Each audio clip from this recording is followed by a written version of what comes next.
Hey, solar professionals. We're going to walk through today how to set up your own autoresponders. So first off, we're going to log in, and this is the dashboard that's going to pop up. I'm going to pop on over here, and I'm going to click on email and text. And then I'm going to go down to message campaigns. Click on that. And it's going to bring up this page here, this campaigns and messages page. Now, here you're going to see a list of different campaigns, these autoresponders that are already established. They're pre-populated when you sign up, so feel free to use them. That's why they're there. But we're going to talk today about creating our own customized one. So we're going to scroll down further. And I do want you to take a look at this red text here and definitely read this over before you get started, because these are some guidelines to abide by just to make sure that we don't become too spammy, that your messages are getting through and people are wanting to open them and not unsubscribe. So take a look at that. But what we're going to do here is we're going to go under Create New Autoresponder Message Campaign. And I'm going to give my campaign a name. I'm just going to call it Test for the sake of right now, but you go ahead and name it something that you can identify later. Click Save. Now you'll notice that up here under those autoresponder message campaigns, you'll find yours. But it doesn't have any messages in it. So we're going to go ahead and click this Edit button, the little pencil, and it's going to pull up this page. No messages within, but that's fine because we're going to add some. So click Add Message. Now from here on this Add a New Message page, we're just going to go through the steps. So the first step is going to pick the campaign that this is going to fall under. And that's fine. It's already pre-populated because of the way that we access this. So leave that alone if it says the campaign that you want. Now we're going to jump down to step 2. This here is where we decide how frequent these messages are going to go out. Now, it's set up by days. So you're just going to pop a number in there of how many days after this autoresponder is triggered, because this is the first message in our flow here. You're going to decide how many days after it's triggered that this message will go out. Now, it will be triggered any number of ways, but the way you'll most likely be using this is one of your funnel pages that you have set up. People are going to be popping their information in, and you'll have this autoresponder connected to it. So whatever funnel you connect this one to, that once somebody pops their information in and submits it to you, that will then trigger the autoresponder flow to start. So I'm going to go ahead and say that the day after they put that information in, that's when I want this to go out. And you do whatever makes sense for you. That's the whole point of this being a customized funnel. You're customizing it to your needs. Now, the next step we're going to go down to, step 3, we're going to give it a name. There is a name already pre-populated in here. Feel free to use it if you prefer, but I find it to be a little bland. I'm not so sure this would get me to open an email. Now, it might if I'm expecting information. So again, think back to what your goal is. If your goal in them putting that information in was to then send them some sort of lead magnet, then maybe this would be fine. But you're going to populate this with whatever you think is going to get their attention and get them to open that email. Go ahead if you're not familiar with doing this and it's not something you're completely experienced on yet, and Google what some good email subject lines are to grab people's attention. And then go ahead and find the ones that make the most sense for you.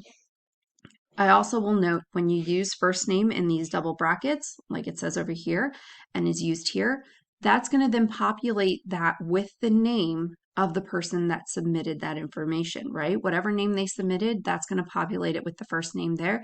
And that's a great way of getting people's attention. And you can use that with anything. You could edit this and leave that there or mix it around. But anywhere you want to use this, it's going to populate their name, and it's an excellent way to grab someone's attention using their name, right? So then we're going to jump down to step 4 once that's filled in. And we have the option of sending an email, a text message, or a voice message. I'm going to leave email ticked right now because that's the one I'm going to work on here. And for this first message I have going out, I am going to just pop in my message, right? It's going to be an email. Obviously, you would write, hi, you can put the first name in brackets, you can do whatever makes the sense for you. I'm just going to use this as a space holder, but please go ahead in here, use the full functionality. You can make any edits to this that would change just like any other email you could send out.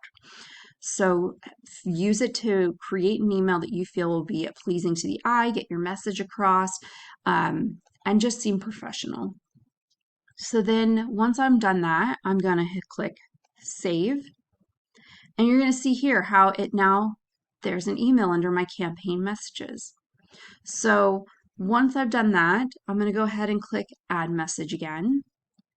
We already have the proper campaign populated there, but I'm going to say 2 days out this time.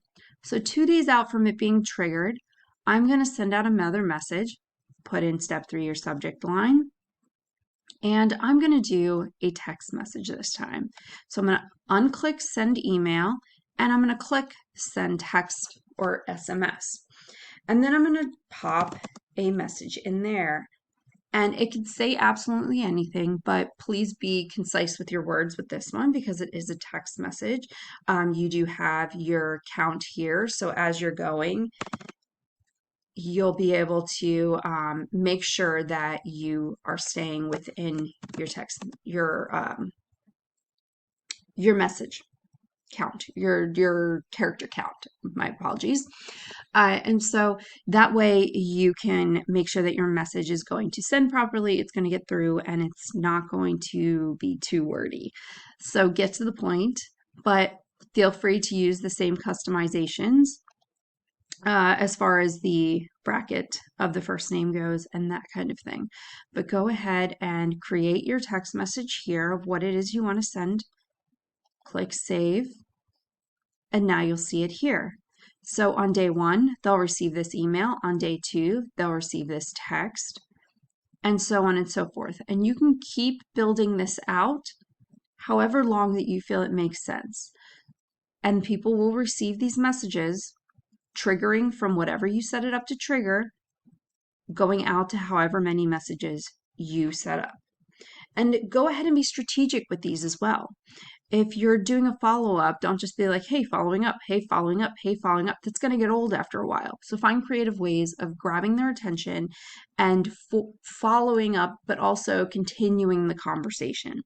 And you can also include things like ways for them to reach out to you and get back to you, ask you questions. So definitely be a little strategic with these and be conscious of if you were receiving continuous text messages and emails from someone, what would make you actually take them seriously and look into them, read them in their entirety, and take action upon them. All right, well, from there, you have built, and we can see it by going back over to our message campaigns. You'll now see that there are messages within your campaign. So once you hook this up to your funnel, this will automatically trigger and you'll be able to send out your own customized autoresponder. Let us know if you have any questions. Feel free to email us. We're always there. All right, talk to you soon. Bye-bye.